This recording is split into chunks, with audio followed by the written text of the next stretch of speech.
వెళదాము. దేవుడు ఇప్పటి వరకు ఆయన సన్నిధిలో ఆయన నామాన్ని గణపరచుకున్నట్టు కొరకు ఆయన మనను ఆశీర్వదించినందుకు, మన కళలకు మన స్వరాలకు ఆయన తోడుగా ఉన్నందుకు గాను ఆయనకు కృతజ్ఞతాస్తుతులు చెల్లించుతూ వాక్య ధ్యానంలోనికి వెళదాం. హల్లెలూయా. ప్రార్థన చేసుకుందాం. పరిశుద్ధుడా, ప్రేమ నమ్మకం కలిగిన తండ్రి, నీ ఘనమైన శ్రేష్టమైన ఉన్నతమైన పరిశుద్ధ నీ నామానికి నీ పాదాలకు స్తుతులు నాయన, స్తోత్రాలు తండ్రి. జీవం కలిగిన మా యేసయ్య, జీవాధిపతి, నిత్య జీవనిచ్చేవాడా, సకల మానవాళికి ప్రాణాధారమైన ఆత్మదేవ, నీ వందనాలు, స్తోత్రాలు, స్తుతులు నాయన. అయా, ఈ ఉదయకాల సమయంలో ప్రభువా, నీ సన్నిధిలో నీ మందిరంలో ప్రభువా, ఇదిగో తండ్రి కోరుకొని ఆరాధించుకొని కృపను మీరు మాకు అనుగ్రహించినందుకు నీకు లెక్కలేని స్తోత్రాలు, స్తుతులు నాయన. మానవులుగా మేము మాట్లాడితే ఎవరికి అర్థం కాదు నాయన. అయ్యా, కేవలం మేము మాట్లాడే స్వరముగానే ఉంటాము, కానీ మాలో నుండి మాట్లాడించే శక్తి మీరు నాయన. అయ్యా, మీ పరిశుద్ధాత్మ ప్రోక్షణతో నన్ను మమ్మల్ని నింపి ఇదిగో వాక్యాన్ని విస్తరింపు చేస్తూ ఉండగా ప్రభువా, ఈ సంఘంలో ప్రభువా, ఈ సమయంలో ఎటు వాక్యం మీద అవసరమైందో అటు వాక్యాన్ని మీరు బయలుపరిచి వాక్యానుసారముగా నేను మేము బ్రతుకులాగా సహాయం చేయమని యేసయ్య పరిశుద్ధ నామములో అడుగుచున్నాము తండ్రి. ఆమేన్. మంచిది. కుడి వచ్చిన మీ అందరికీ ప్రభు యేసుక్రీస్తు వారి ప్రశస్తమైన నామములో శుభాభివందనాలు. అందరూ బాగున్నారా? దేవుని కృప వల్ల కేవలము ఆయన నాకు మనకు ఇచ్చిన ఉచితమైన కృప ద్వారా నేను చాలా చాలా బాగున్నాను. రైతులా, హల్లెలూయా. మంచిది. ఈ రోజున తెల్లవారుజామున లేచి ప్రార్థన చేసుకుంటూ, అయ్యా మరి ఈ రోజున ఏమి వాక్యం, ప్రతి వారము అంశము చెప్పుకుంటూ వస్తున్నాం కదా.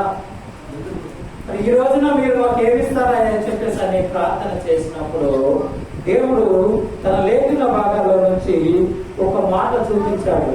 అది ఏమనగా, యాకోబు రాసిన క్షమించాలి ఆది కాండము 29వ అధ్యాయము 30వ వచనం ఒకసారి చదువుకుందాం.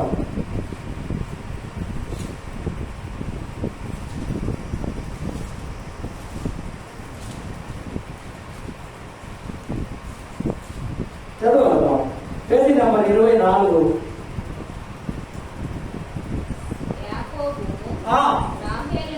రాహేలును కూడెను, మరియు అతడు లేయా కంటే రాహేలును బహుగా ప్రేమించి అతనికి మరి 7 ఏళ్ళు కొలువు చేసెను. ద్వేషించబడుట యెహోవా చూచి ఆమె గర్భము తెరిచెను. రాహేలు గొడ్రాలై ఉండెను. చాలు తల్లి. ఈ రోజుకు ఒక ప్రత్యేకత ఉంది. ఏంటి ఈ రోజు ప్రత్యేకత? Mother's Day. హల్లెలూయా. ముందుగా తల్లులందరికీ ఈ మదర్స్ డే సందర్భంగా శుభాకాంక్షలు తెలియజేస్తా ఉన్నాను. ఎందుకంటే తల్లి అనే పదము లేకపోతే సృష్టి అనే దానికి అర్థం లేదు కదా. ఆదిలో దేవుడు ఆదామును సృష్టించిన తరువాత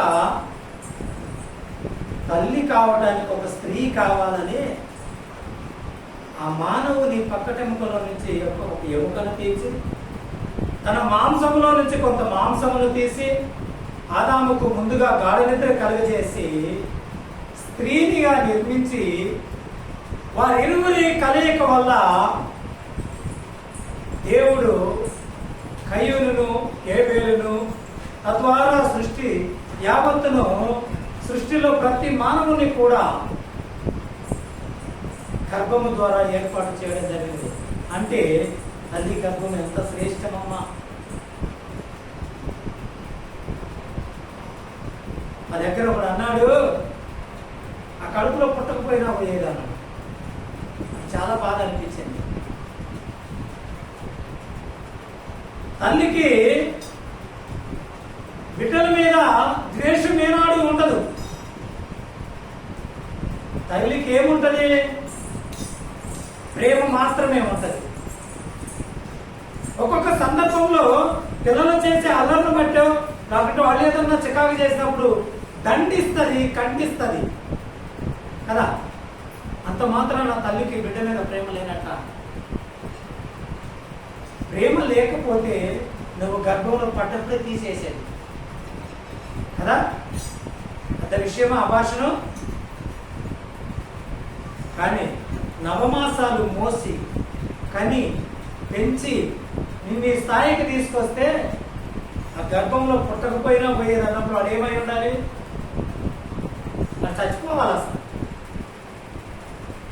చాలా బాధ అనిపించింది నాకు.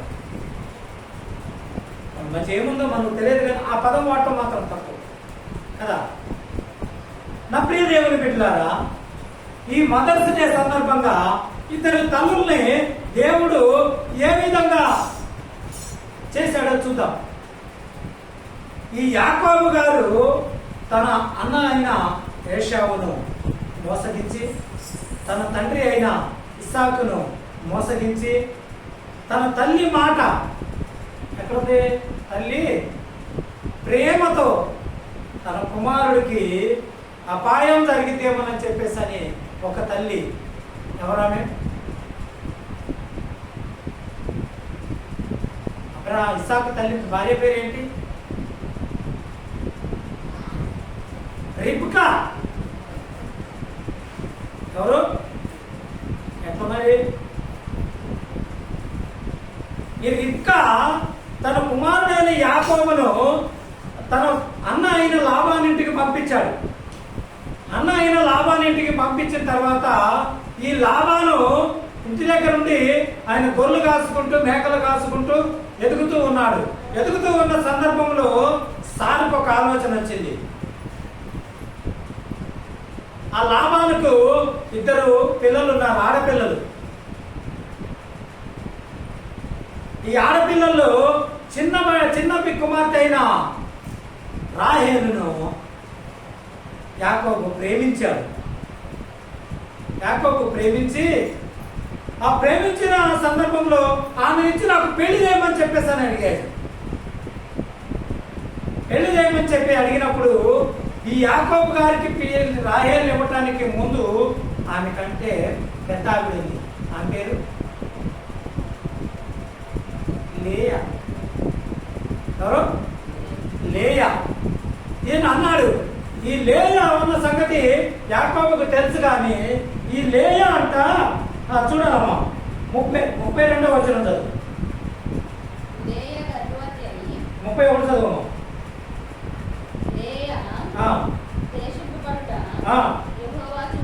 యెహోవా చూశాడు.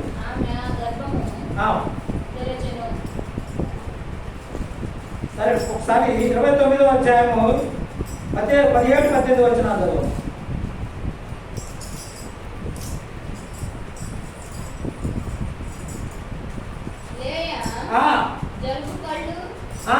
లేయా జబ్బు కళ్ళది కలదై కలిగిన జబ్బు కళ్ళు కలిగి నల్లని రంగులు అంత వికారముగా ఉన్నది కనుక యాకోబు రాహేలును ప్రేమించి లేయాను ద్వేషించెను.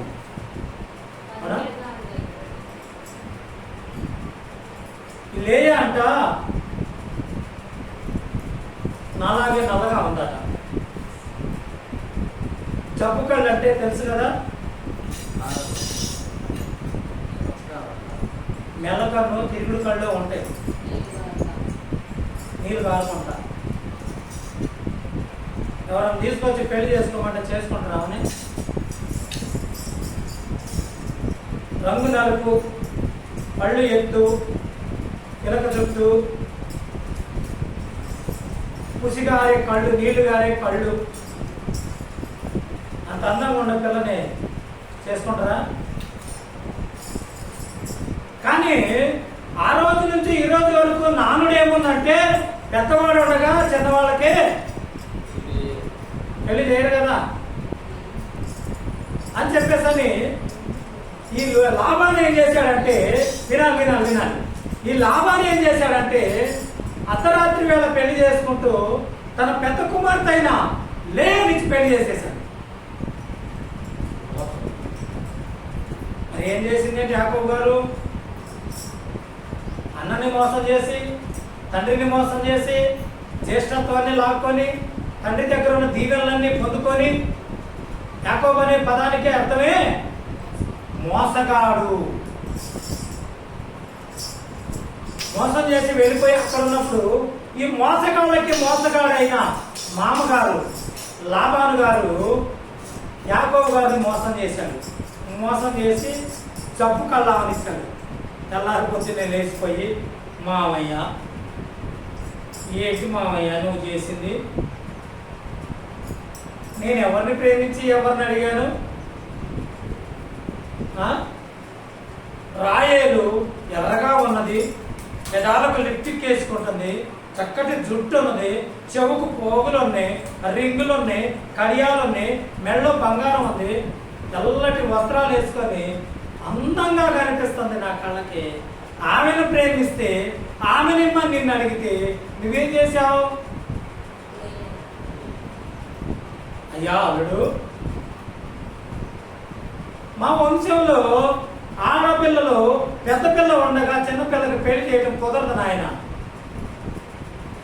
నువ్వు పెళ్ళంటూ చేసుకుంటే పెద్ద పిల్లని చేసుకో అన్నప్పుడు ఈ యాకోబు గారు ఏమన్నారంటే,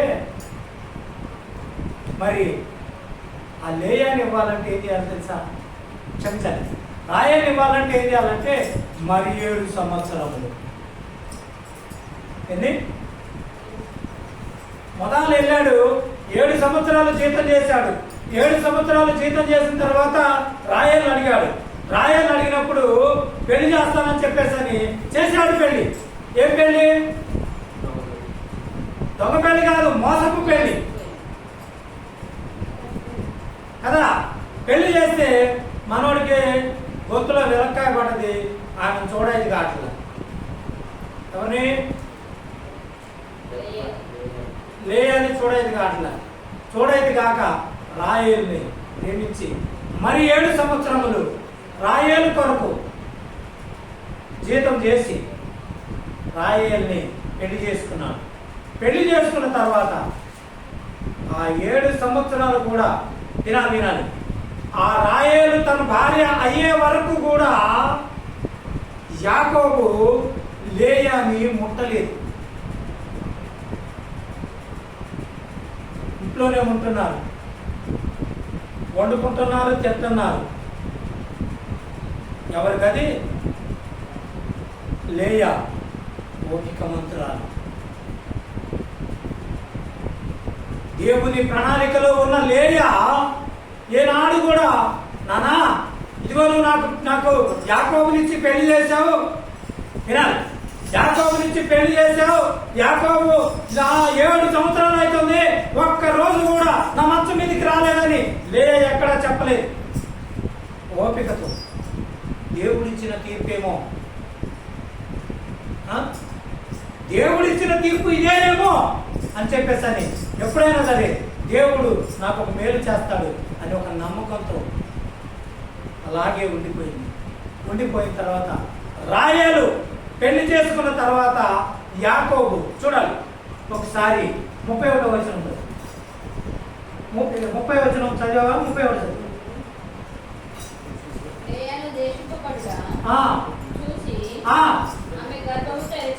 ఆమె గర్భము తెరిచెను. రాహేలు చాలు. దేవుడు ఒక నిర్ణయం తీసుకున్నాడు. ఈ లేయా ఎన్ని సోకులు పడి ఉంటుందో,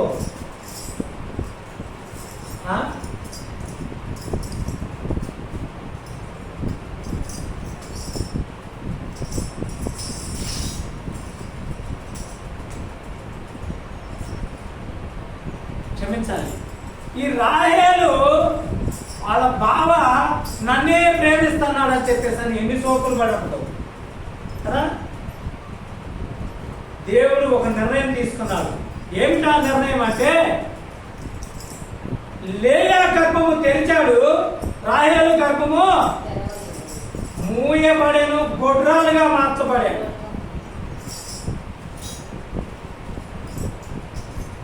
హల్లెలూయా. అందుకే దేవుని ముందు మన అహంకారము, విధేయత. లేయా విధేయత కలిగింది, అణిగిమణిగి ఉన్నది. ఎన్ని అవమానాలు వచ్చినా, ఎన్నిసార్లు తన భర్త దగ్గరకు వెళ్ళినప్పుడు చీదరించి నెట్టేసినా, నాకు ఇదేనేమో అని ఓపికతో ఉన్నప్పుడు ఆ ఓపికను చూశాడు. తగిన కాలమందు ఫలమిచ్చే దేవుడు లేయా గర్భము తెరిచి, చూడాలి ఒకసారి 30 వచనం, 30 అధ్యాయం 2వ వచనం చదువు. 32. యాకోబు రాహేలు మీద రగులు కొనగా అతడు నేను నీకు గర్భఫలమును, మొదటి వచనం కూడా చదవమ్మా. రాహేలు తాను యాకోబునకు పిల్లలు కనకపోవుట చూచి తన అక్కయందు అసూయపడి యాకోబుతో, నాకు గర్భఫలము నిమ్ము, లేని ఎడల నేను చచ్చేదనని. చాలు. ఒకటి,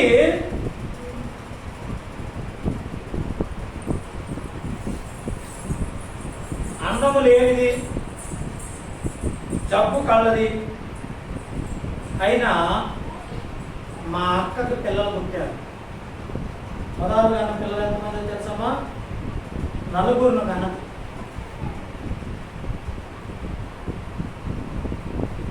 తరువాత ఆమెకి పిల్లలు పుట్టారని చెప్పేసని ద్వేషపడి, అక్కని ద్వేషించి యాకోబుని బెదిరించడం మొదలుపెట్టింది.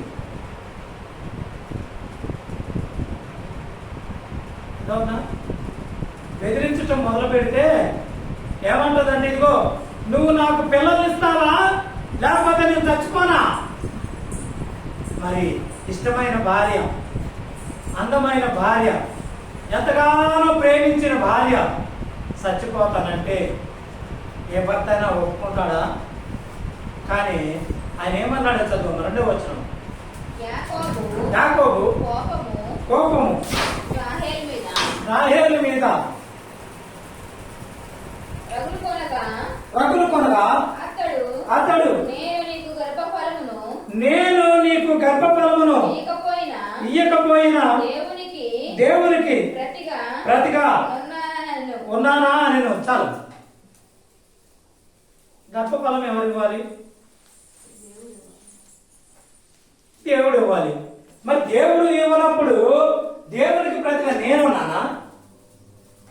నువ్వు చస్తానని బెదిరిస్తాను, నువ్వు ఏ బెదిరించినా నేనేం చేయను.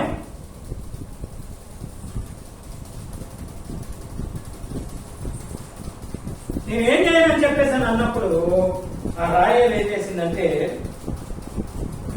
కన్నీరు కారుస్తూ అలాగే ఉండిపోయింది. ఇలా రాయలు లేయా తర్వాత ఏం చేసిందంటే, రాయలు తన దాసి అయిన బిల్హాను తన భర్త అయిన యాకోబుకు భార్యగా పంపించి ఆ బిల్హా ద్వారా 2 పిల్లలు పుట్టారు. ఆ తర్వాత లేయా తన భార్య, తన దాసురాలైన జిల్ఫాను యాకోబుకు తన భార్యగా అప్పగించగా ఆమె ద్వారా 2 పిల్లలు పుట్టారు. తర్వాత వీళ్ళు 4, వాళ్ళు 4, 8 మంది. 8 మంది తర్వాత యాకోబు తన భార్య అయిన లేయా దగ్గరకు వెళ్ళాలంటే రాయలు ఒక కండిషన్ పెట్టింది. ఇదిగో మన భర్త అయిన యాకోబు ఎప్పుడు వచ్చినా నీకే పిల్లలు పుడుతున్నారు, నీ దగ్గరకు వచ్చాము నాకు పుట్టట్లేదు, దయచేసి నాకు పుత్రదాతు ఫలాలు ఇమ్మని అడిగింది. పుత్రదాతు ఫలాలు ఇమ్మని అడిగినప్పుడు అంటే గర్భఫలం నుంచే పనులు ఉంటాయంట.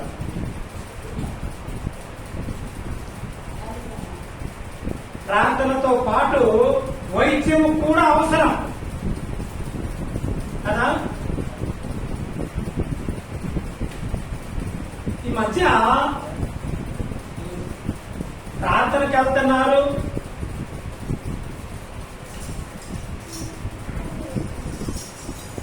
పిల్లలు పుట్టట్లేదని చెప్పేసి ప్రార్థనకి వెళ్ళే వాళ్ళు హాస్పిటల్కి ఎందుకు వెళ్ళాలంటున్నారు. కానీ యేసుక్రీస్తు వారు ఏం చెప్తున్నారంటే రోగుల కొరకు వచ్చాను,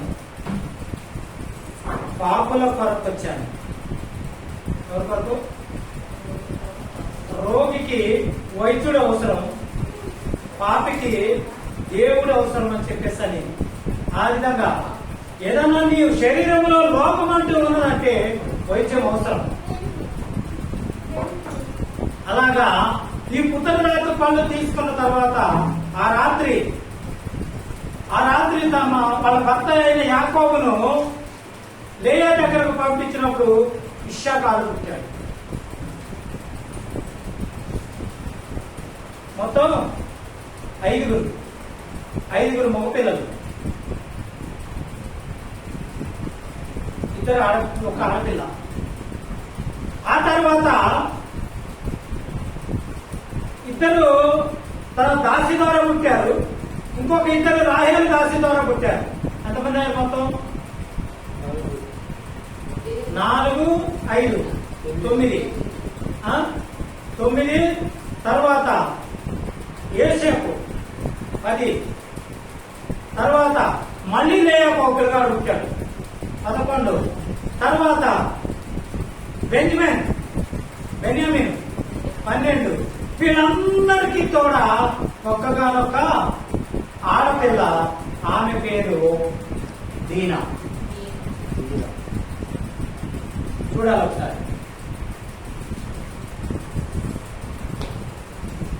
34వ అధ్యాయం 1వ వచనం.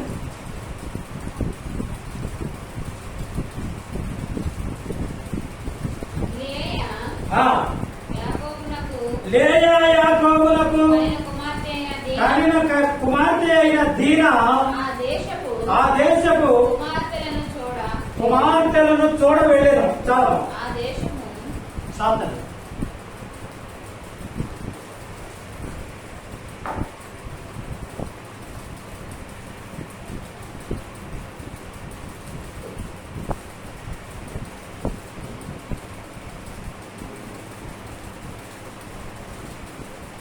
వీళ్ళందరికీ తోడ ఒక ఆడపిల్ల ఉన్నది. ఆ ఆడపిల్ల పేరు దీనా.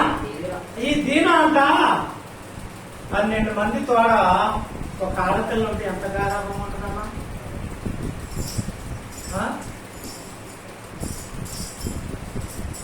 అంత గారాభంగా పెరిగింది. లేయాను యాకోబు ద్వేషించాడు, కానీ దేవుడు ఏం చేశాడో తెలుసా? ఆ లేయా గర్భంలో నుంచి స్తుతి నొందదగిన గోత్రము, స్తుతింపబడిన గోత్రము. స్తుతి నొందదగిన గోత్రం ఏంటి? యూదా స్తుతి గోత్రపు సింహమా, యేసయ్యా నా ప్రియ ప్రగతికి నీ స్వాధీనమా. యూదా ఎవరు? లేయా కుమారు. స్తుతింపబడే గోత్రము లేవి గోత్రం. ఈ లేవి లేయా గర్భంలో నుంచి వచ్చాడు. ఈ యూదా లేయా గర్భం నుంచి వచ్చాడు. దేవుడు ఎవరిని ఆశీర్వదించాడు? మనుషుల ద్వారా నీవు ద్వేషించబడవచ్చు. అలాగా మనుషుల ద్వారా నువ్వు దేశించబడచ్చు, చీదరింపబడచ్చు, అవమానాలు పడచ్చు. కానీ దేవునికి నువ్వు విధేయతగా బ్రతికితే నిన్నే ఆశీర్వదిస్తాను. యెషయికి 7 కుమారులు. ఎంతమంది? వాళ్ళందరూ కూడా మిలిటరీలో ఉన్నారు, సైనికులు వాళ్ళు.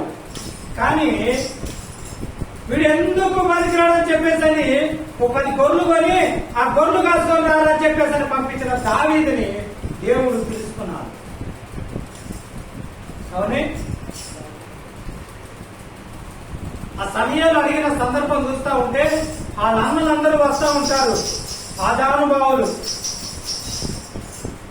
సైన్యంలో ఉండాలంటే గింతలు ఉంటే సరిపోదు, ఆజానుభావులు ఉండాలిగా.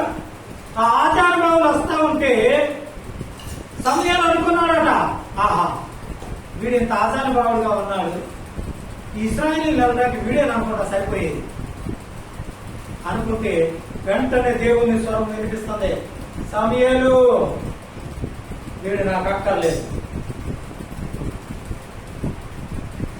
వారి వీడు అంటున్నాడు దేవుడు అని చెప్తున్నాడు. ఇక వీడికంటే అందగాడు ఉన్నాడేమో, బలవంతుడు ఉన్నాడేమో అని చెప్పేసని ఇంకొకటి పిలిస్తే వీడు నాకు అవసరం లేదన్నాడు. సమయానికి 7 చూసిన తర్వాత అనుమానం వచ్చేసుకుంటా. అప్పుడు అన్నాడు, అయ్యా ఇక నీకు పిల్లలు లేరా, ఇక నీకు మగ పిల్లలు లేరా అన్నప్పుడు ఆ యెషయి ఏమంటున్నాడు, ఉన్నాడు అయ్యా ఒకడు. ఆ చరిత్ర అంతా చెప్తే అది వేరుగా ఉంది. ఉన్నాడే ఒకడు, వాడు ఎందుకు పనికిరాడని చెప్పేసని కొన్ని గొర్రెలు కొని కొన్ని మేకలు కొని వాడిని అడిగి పంపించేశాడు. వాడిని పిలువన్నాడు. ఆయన పిలిపించినప్పుడు ఆ దావీదు నడిచొస్తూ ఉంటే సమయాలైతే ఈ పిల్లవాడ వీడు నడుము దట్టి కట్టుకున్నాడు, ఒంటి మీద చొక్కా లేదు, ఏదో బాణాలు ఒక బుధాన్ని తగిలించుకోండు, చింపిరి చుట్టూ వేసుకోండు, తర్వాత వీణ ఒక బుధాన్ని తగిలించుకోండు, ఈ బుధాన్ని ఒక వీణ ఆ బుధాన్ని బాణం పెట్టుకొని నడుముకు కండవ కట్టుకొని చింపిరి చుట్టూ వేసుకొని చొక్కా లేకుండా దిగిపోతాడు. వీడితో పనికొద్దరప్ప అని సమయాలు అయితే అనుకున్నాడు.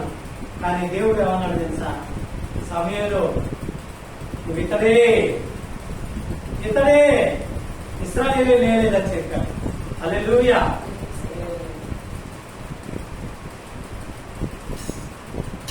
అప్పుడు అతన్ని అభిషేకించాడు. అన్న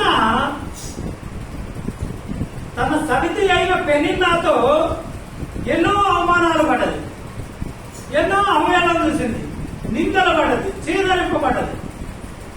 కానీ దేవుడు ఏం చేశాడు తెలుసా, దేవుడి దగ్గర ఒక్కటే మనం అడిగింది, అయ్యా నువ్వు నాకేమి అవసరంగా నన్ను గొడ్డలు చేయకుండా. ఎలా ప్రార్థించిందో తెలుసా, కొండలో నీళ్లు కుమ్మరించినట్టు తన హృదయాన్ని కుమ్మరించిందట. కొండలో నీళ్లు కుమ్మరించినట్టు తన హృదయాన్ని కుమ్మరించి ప్రార్థన చేస్తే ఆ ప్రార్థన మీద దేవుడు అవమానాలన్నింటినీ తీసేశాడు. అవమానాలను ఆశీర్వాదముగా నిందెలన్నిటినీ దీవెనలుగా మార్చి, అవమానాలను ఆశీర్వాదముగా నిందెలన్నిటినీ దీవెనలుగా మార్చి, నేను వేసే ప్రతి అడుగులో నీవే నా దీపమై, నేను వేసే ప్రతి అడుగులో నీవే నా దీపమై, చిరునవ్వుతో నింపిన యేసయ్య, చిరునవ్వుతో నింపిన ఆరాధన ఆరాధన ఆరాధన నీకే, ఆరాధన ఆరాధన ఆరాధన నీకే.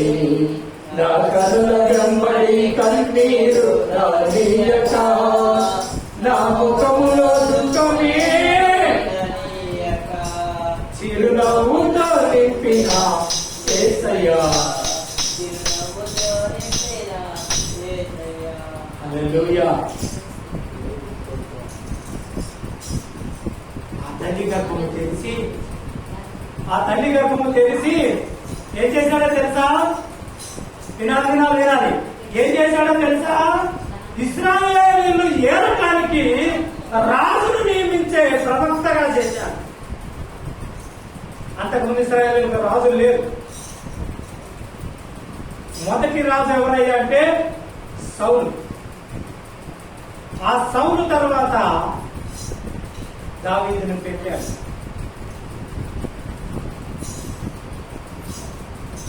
ఆ తర్వాత 5 పిల్లలు కనుక అన్న ఎంతమంది అడిగింది?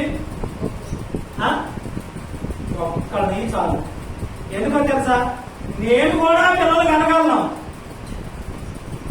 అన్నప్పుడు ఎంతమందిని ఇచ్చాడు?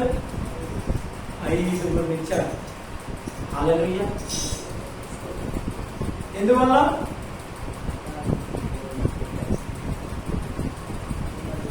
వినయము వలన.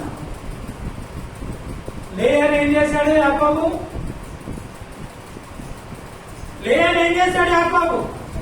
చేదరించాడు, అవమానించాడు, దూరంగా పెట్టాడు. కానీ దేవుడు ఏం చేశాడు?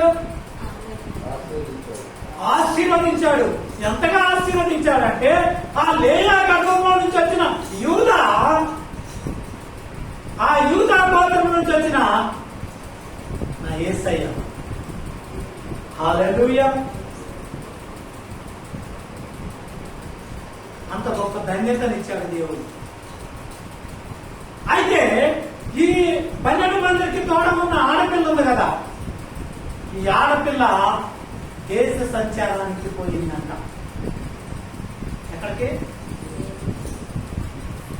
దేశాన్ని చూసొద్దామని పోయిందంట. నేత్రాశ. ఏంటది? నేత్రాశ. నేత్రాశకు పోయి ఆ దేశానికి వెళ్ళినప్పుడు ఈ దీన బహు సౌందర్యవతిగా కనిపించటం వల్ల, చదువు 2వ వచనం చదువు.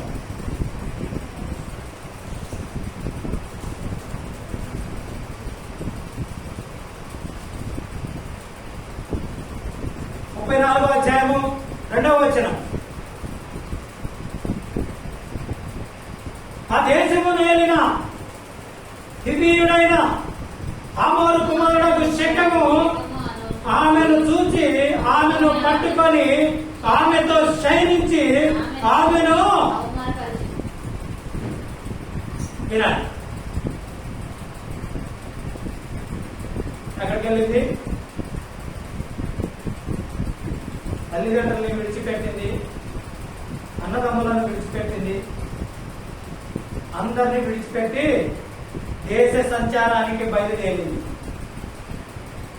ఈ దేశ సంచారానికి బయలుదేరినప్పుడు ఒక్కగానొక్క కూతురు అని చెప్పేసని అందమైన వస్త్రాలు తెచ్చి ఉండొచ్చు, బిడ్డను శుభ్రంగా ఉంచొచ్చు. కానీ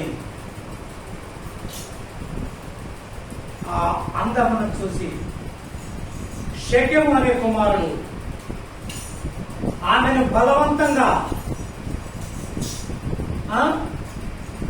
అనుభవించి ఆమెను అవమానపరిచి తన మానాన్ని దోచుకున్నాడు.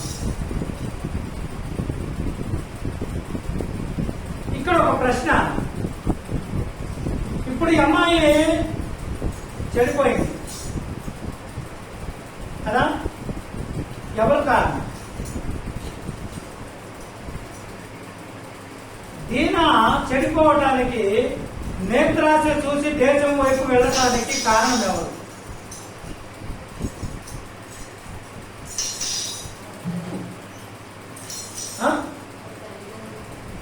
ఎవరు? తల్లిదండ్రులు. ఎందుకంటే తండ్రి ఎప్పుడు కూడా తల్లిని సమంగా ప్రేమించలేదు. తన చిన్ననాటి నుండి యుక్త వయసు వచ్చే వరకు కూడా తల్లిదండ్రుల ప్రవర్తన చూస్తా ఉందట దీన. అమ్మ నాన్న గొడవలు పెట్టుకోవటం, అమ్మ నాన్నను తిట్టడం, నాన్న అమ్మను కొట్టడం, ఇవన్నీ చూసిన పిల్లలు ఇంతకంటే ప్రశాంతత కోరుకునే అవకాశం ఉండొచ్చు కదా. ఏంటో ఎప్పుడు మా ఇంట్లో గొడవ, అందరిలో ఎట్లే ఉండిగా, ఒకసారి పక్కింటి వాళ్ళకి వెళ్ళిపోతాం అని వెళ్ళినప్పుడు ఈ పిల్లను చూసిన వ్యక్తి మోహించి, అనుభవించి, చెరిచి, అవమానపరిచినప్పుడు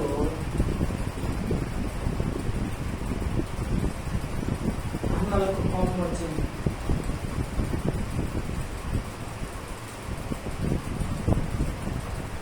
అన్నలకు కోపం వచ్చి ఆ శకము యొక్క వంశమును అంతటినీ కూడా నాశనం చేశారు.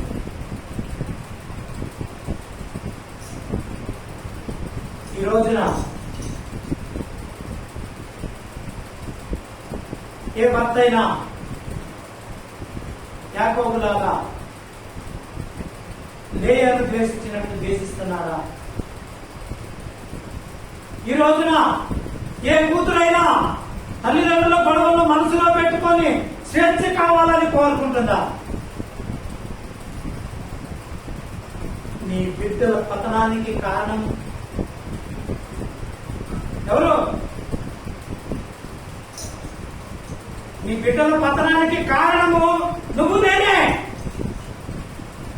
తల్లిదండ్రి. ఆ తల్లిదండ్రుల ప్రవర్తన సరిగా ఉంటే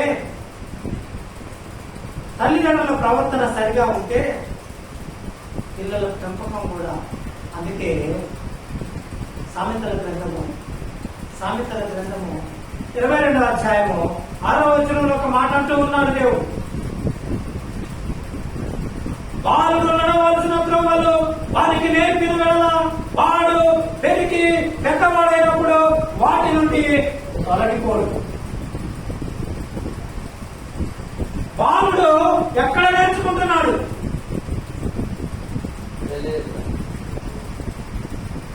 ఎక్కడ ఉంటున్నాడు? మీ పిల్లలు నీ ఇంట్లోనే ఉంటున్నారా? నీ దగ్గర నేర్చుకుంటున్నారా? వేరే చోట నేర్చుకుంటున్నారా? నీ దగ్గరే, నీ ఇంట్లోనే. నీ ప్రవర్తన వల్లే వాళ్ళ ప్రవర్తన కూడా. అవునా? లోకం నాడు ఒరే వీడు నానేనాయాల తాగుడు వీడి కంటే అండి.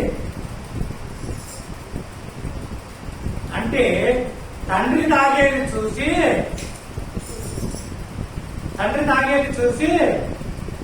కొడుకు తాగు నేర్చుకున్నాడు.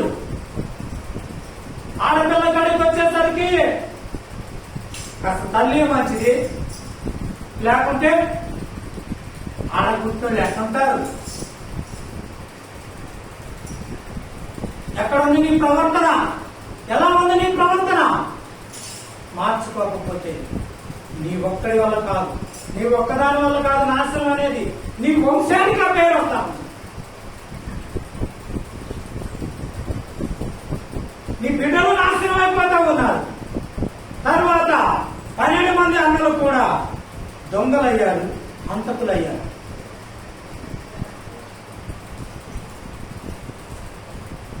అందుకే నా ప్రియ దేవుని బిడ్డ, దేవుని లేఖనాలు ద్వితీయోపదేశ కాండము 6వ అధ్యాయము 4వ వచనం నుంచి చదవము.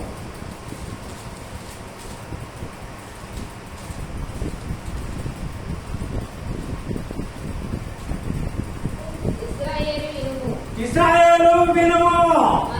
అంటే ఇక్కడ ఇశ్రాయేలు అనే పదము తండ్రి. ఆ ఇశ్రాయేలు ఎవరంటే యాకోబు. ఆ యాకోబు ఎవరంటే ఇంటి యజమాని. ఆ ఇంటికి యజమాని యాకోబు అయినప్పుడు ఈ ఇంటి యజమాని నువ్వు నేను కదా. ఆ యజమానితో మాట్లాడుతూ ఉన్నాడు.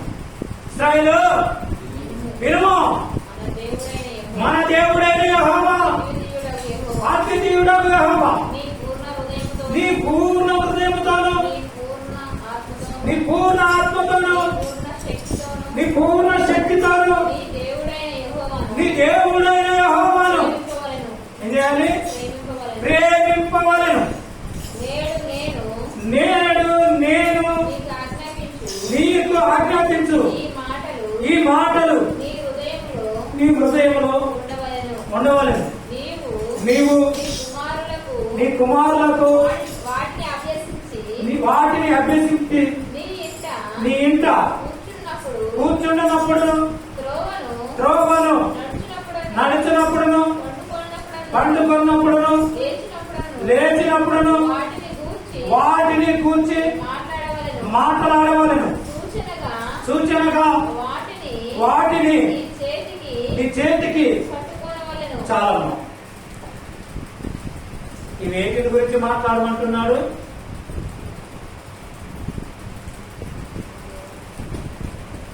దేవుని మాటల గురించి మాట్లాడమంటున్నాడు.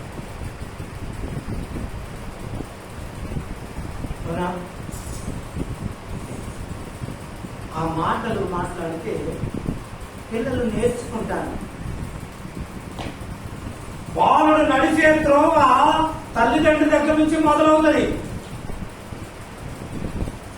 పిల్లలు పెంచవలసిన బాధ్యత తల్లిదైతే పిల్లవాడిని పెంచాల్సిన బాధ్యత తండ్రిది. ఎందుకంటే పిల్ల ఎప్పుడు తల్లి దగ్గర ఉంటుంది. ఆడపిల్ల ఎక్కువగా, ఆడపిల్ల యోగక్షేమాలు తల్లి చూసుకునేటప్పుడు మగ పిల్లవాడి ప్రవర్తన నువ్వు ఎప్పుడైతే బండి మీద రై రై అంటావో నీ పిల్లడు కూడా, నువ్వు ఎప్పుడైతే బీడీలో సిగరెట్ నోట్లో పెట్టు ఉప్పులు రింగులు తిరుగుతుంటే పొగ, మా నాన్న సిగరెట్ తాగుతుంటే రింగులు తిరుగుతున్నాయి, నేనెప్పుడు తిప్పాలి ఆ రింగులు అనుకుంటాడు.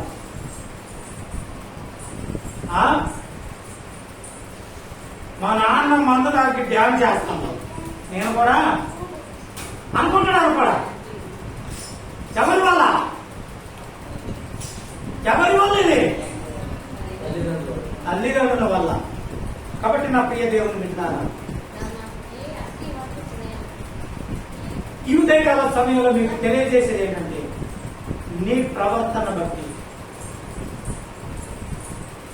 దీన చెడిపోవటానికి కారణం ఎవరాయంటే యాకోబు, లేయా.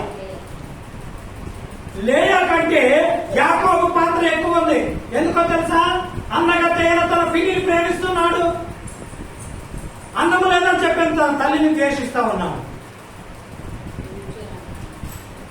ఈ లేయా అనుకుంది, ఓహో అందం లేకపోతే భర్త కూడా ప్రేమించడేమో అని సోకులు మట్టు నేర్చుకోవచ్చు కదా దీనా. అవును కదా? నేను అందంగా కనపడాలి, మా నాన్న మా చిన్నమ్మని ప్రేమిస్తున్నాడంటే మా చిన్నమ్మ అందంగా ఉంది, అలాగే నేను కూడా అందంగా ఉంటే నాకు రాబోయే భర్త నన్ను ప్రేమిస్తానని చిన్నప్పటి నుంచి ఎన్ని సోకులు పడి ఉంటావు. ఆ సోకులకు కారణం ఎవరంటే తండ్రి ప్రవర్తన. అందంగా నల్లంగా పుట్టడం లేయా తప్ప ద్వేషించటం యాకోబు తప్పు. అవును కదా? తన తల్లిని ద్వేషించేది కన్నులారా చూసింది ఆ పిల్ల. ప్రేమ కావాలంటే అందం అవసరమేమో అని భావించింది. కానీ అందము లేకపోయినా దేవుడు ప్రేమిస్తే ఆశీర్వదిస్తాడు. హల్లెలూయా.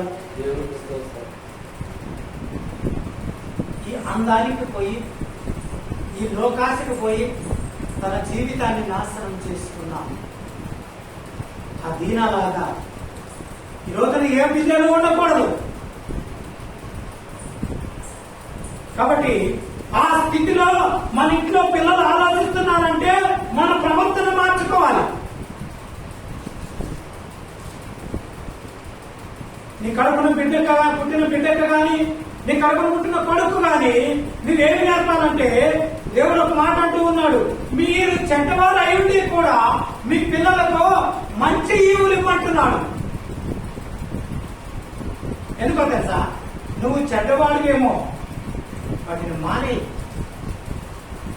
ఎవరి కోసం?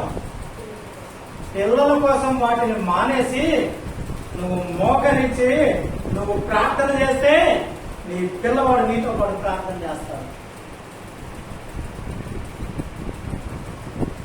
నువ్వు ఇంట్లో సిగరెట్ కాల్చుకుంటూ కాలు మీద కాలు వేసుకొని కూర్చుంటే వాడు సిగరెట్ కొనుక్కొచ్చుకొని మొదలు సందును కూర్చుంటాడు. తర్వాత తలుపెమ్మడ కూర్చుంటాడు. ఆ తర్వాత నువ్వు తాగే సిగరెట్ పెట్టుందే, నువ్వు పెట్టుకుంటే రోజు ఒకటి తగ్గుతావాడు కదా. ఎందుకు తగ్గిద్ది? ఆ తర్వాత నీ జేబులో డబ్బులు తగ్గుతాయి. ఎందుకు తగ్గుతాయి? నీకు ఎక్కించుకునే మత్తు పిల్లోడు కోరుకుంటున్నాడు. నువ్వు అందంగా తయారయ్యి లిప్స్టిక్లు మూసుకొని ఐబ్రోస్లు వేసుకొని బంగారం పెరిగిందని గిల్లినాగా ధరించుకొని సోపుగా కనపడితే ఆ సోపులు నీ బిడ్డ కోరుకుంటుంది. ఆ సోపులు చూసిన బయట నేత్రాలు నీ బిడ్డ నాశనం చేయడానికి చూస్తా ఉన్నారు. శకము ఆ సోపులు చూసే ఆ పిల్లను శయనించాడు. నువ్వు వేసుకునే పౌడర్లో, నువ్వు వేసుకునే కాస్మెటిక్స్, నువ్వు వాడే సెట్టులు, నువ్వు ధరించే నగలు, ఇవన్నీ నీ బిడ్డ చూస్తా ఉందా లేదా? నువ్వు ఎంత సింపుల్ గా కనపడి దేవుని సన్నిధిలో అంతగా ప్రార్థన చేస్తే నీ బిడ్డ నీ గదిలోకి వెళ్ళి నువ్వు మోకాలు వేసి ప్రార్థన చేస్తా ఉంటే ఇల్లంతా తిరిగి వస్తుంది. మమ్మీ ఎక్కడుందని ఎక్కింది అనుకో, అమ్మ ఏం చేస్తుంది? అమ్మ ఏదో చేస్తుంది కదా, అమ్మ ఇంట్లో చేసింది, అమ్మలాగానే చేయాలనుకుంటది. అమ్మ ఏం చేస్తుంది? మోకాలు వేసింది. అప్పుడు బిడ్డ ఏం చేస్తుంది? అమ్మ మోటార్ రాస్తే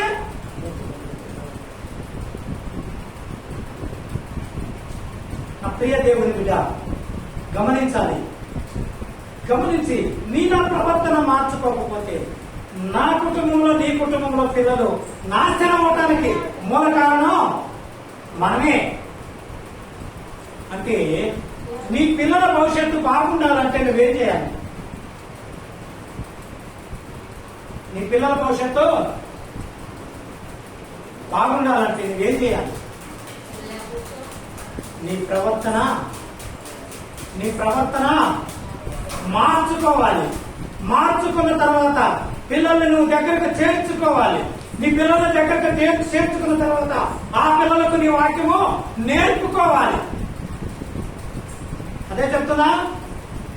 నీవు కూర్చునేటప్పుడు, నిల్చునేటప్పుడు, పడుకునేటప్పుడు, నడిచేటప్పుడు ఎప్పుడు కూడా నీ పిల్లలకు వాటికి అభ్యసింప చేయాలంటున్నాడు. అంటే నేర్పాలి.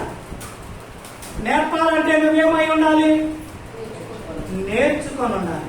అలాగా దేవుని వాక్యం దేవుని సన్నిధిలో నేర్చుకొని ప్రభు సన్నిధిలో నువ్వు మోకరించి నీ పిల్లలు కూడా మార్చుకోవాలని ఈ మదర్స్ డే సందర్భంగా,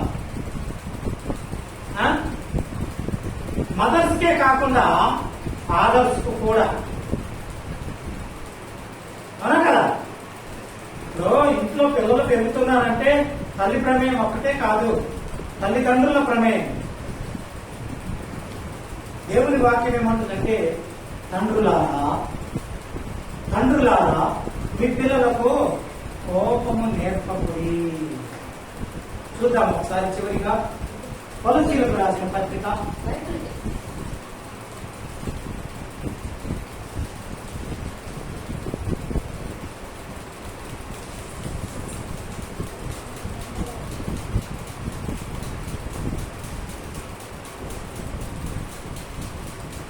5వ అధ్యాయం 4వ అధ్యాయం కొలసీలకు రాసిన పత్రిక 4వ అధ్యాయము 20వ వచనం చదవమా.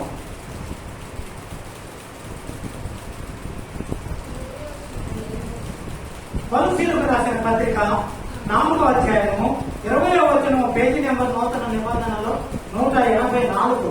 పిల్లలారా, అన్ని విషయంలో మీ తల్లిదండ్రులకు మాట వినుడి, ఇది ప్రభువును బట్టి మెచ్చుకొనదగినది.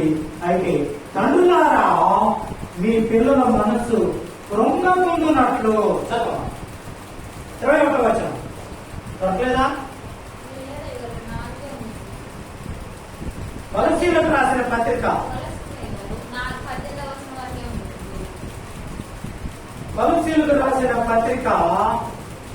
3వ అధ్యాయము 20వ వచనం.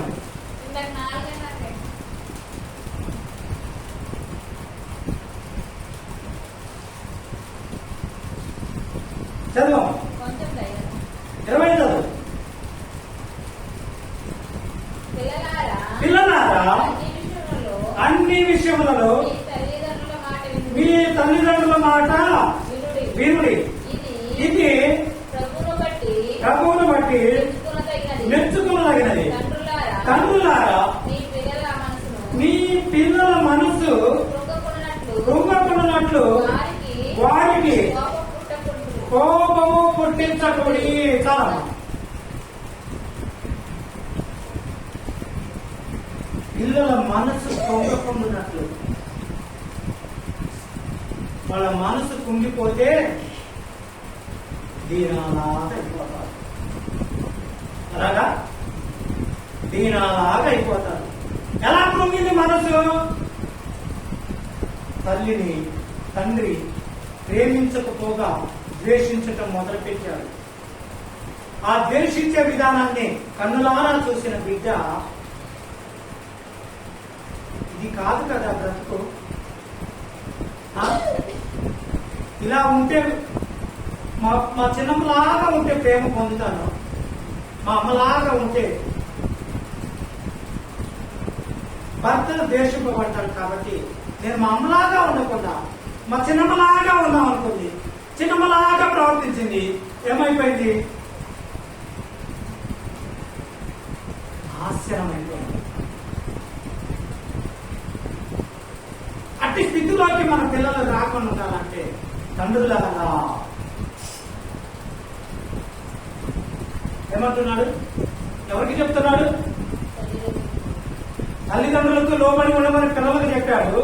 అదే మాట తండ్రులతో చెప్తున్నాడు. ఎందుకంటే నీకు ఎప్పుడైతే నీ భార్యను ద్వేషిస్తావో అప్పుడు నీ పిల్లలు నీ భార్యను ద్వేషించడం చూసి అంటే నేను ఎలా ఉండాలని ఆలోచిస్తాను. కాబట్టి మన ప్రవర్తన బట్టి మన పిల్లల భవిష్యత్తు మన చేతిలోనే ఉంటుంది. అలాగే మలుచుకోవాలని అందరికీ తెలియజేస్తూ దేవుడు తన వాక్యమును దీవించునుగాక.